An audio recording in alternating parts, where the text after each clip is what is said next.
রোজা বা রোজার সময়ও সুনির্দিষ্টভাবে খাবারে কোনো বিধিনিষেধ নাই। সবাই আমরা যেমন একদম না করি যে ভাজা পোড়া খাবার একদম খাবেন না, এগুলো আসলে কোনো কথা না। ভাজা পোড়া খাবার সবই খেতে পারবে, পরিমাণ অল্প। তৈলাক্ত খাবার খাবেন না, না, তৈলাক্ত খাবার খেতে পারবে কিন্তু পরিমাণ অল্প, যেটুকু তার জন্য শরীরের জন্য প্রয়োজন, বেশি খাওয়া যাবে না। সবই খাবার খেতে পারবে, তবে হ্যাঁ, যেহেতু রোজা রাখা, আমরা যেমন 24 ঘন্টায় যে খাবারটা আমরা খেতাম, যে ক্যালোরিটা আমরা নিতাম, কখনো 3 থেকে 5 বার, সেই খাবারটাই কিন্তু আমরা অল্প সময়ের মধ্যে, দেখা যায় 7 থেকে 8 ঘন্টার মধ্যে আমাদেরকে 2 বার থেকে 3 বারের মধ্যে আমাদেরকে খেতে হচ্ছে। অর্থাৎ সেক্ষেত্রে আমরা যদি অধিক চর্বিযুক্ত খাবার খাই বা অধিক প্রোটিনযুক্ত খাবার খাই, যেগুলো আমাদের হজম করতে বেশি সময় লাগে বা হজম সহায়ক হয় না, শুধু অল্প সময়ের মধ্যে যদি আমরা এরকম গ্রুপাক খাবার খাই, তাহলে হজমের সহায়তার জন্য আমাদের যেটা আছে টক ঢেকুর হয়, হজমের সহায়তা না, উপরের দিকে উঠে আসতে থাকে এবং গ্যাস হতে থাকে প্রচুর পরিমাণে। এখন রোজা রাখছি, এটা তো আমাদের ইবাদত করার জন্য, ইবাদত অন্যতম কারণ রোজার মাসে।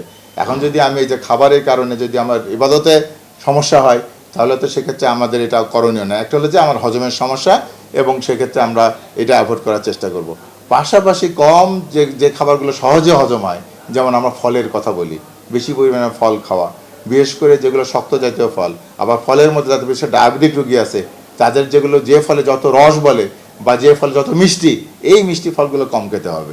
তবে ফলের পরিমাণ বা শাকসবজির পরিমাণ, এগুলো আমাদের খাবারের পরিমাণ বেশি দেখতে হবে, সালাদের পরিমাণ, এগুলো যেগুলো সহজে আমাদের হজম হতে সহায়তা করে। পাশাপাশি কার্বোহাইড্রেট জাতীয় খাবার, কখনো কার্বোহাইড্রেট বেশি খেলেও কিন্তু আমাদের এই যে হজমের সহায়তা হয়, সমস্যা হয় এবং আমাদের গ্যাস তৈরি হয় বেশি। এই জন্য কার্বোহাইড্রেট খাবার এগুলো সাধারণত কম খেতে হবে।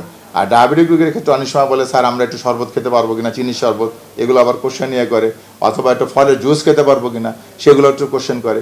সেক্ষেত্রে হলো আমরা শরবতের কথা বলি, লেবু দিয়ে যে শরবত খাওয়াটা ভালো, চিনি অ্যাভয়েড করা ভালো। যদি মনে করেন একটু মিষ্টি খেতেই হয়, তাহলে অনেক সময় দেখা যায় বিভিন্ন ধরনের যে ট্যাবলেট পাওয়া যায়, যেগুলো আমাদের সুইটানার বলে, আর্টিফিশিয়াল সুইটান, সেটা অল্প পরিমাণে খেতে কোনো দোষ নেই বা সমস্যা হবে না, সেটা দিয়ে উনি শরবত বানায় খেতে পারবে, কোনো অসুবিধা নেই।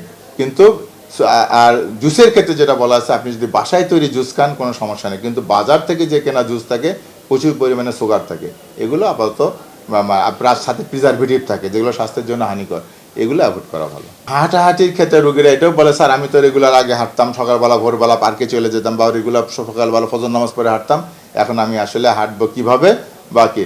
এই ক্ষেত্রে হাঁটার ক্ষেত্রে আমরা বলি, যেহেতু ফজর নামাজের পরে যদি দীর্ঘমেয়াদে হাঁটে, তাহলে রোগীর প্রচুর ঘাম হবে এবং দেখা যাচ্ছে তার পানি পিপাসা লাগবে, তার ডিহাইড্রেশন হওয়ার সম্ভাবনা থাকবে, কারণ সারাদিন তো সে পানি পান করতে পারবে না। এই কারণে হাঁটার টাইমটা আমরা একটু বলি যে ইফতারের পরে আর নামাজ যেটা আছে, তারাবির নামাজের আগে আগে সে হাঁটে নিতে পারবে। সাথে সাথে আমরা এনকারেজ করি তারাবির নামাজ পড়ার জন্য। রোগী অনেক বলছে তারাবির নামাজ পড়তে পারবো কিনা, আমরা অবশ্যই বলি তারাবির নামাজ 20 টাকা কোন সময়। এই যে তারাবির নামাজে বডি যে এক্সারসাইজ হয়, এটাও আসলে রোগীর এক্সারসাইজের অংশ হিসাবে কাজ করবে।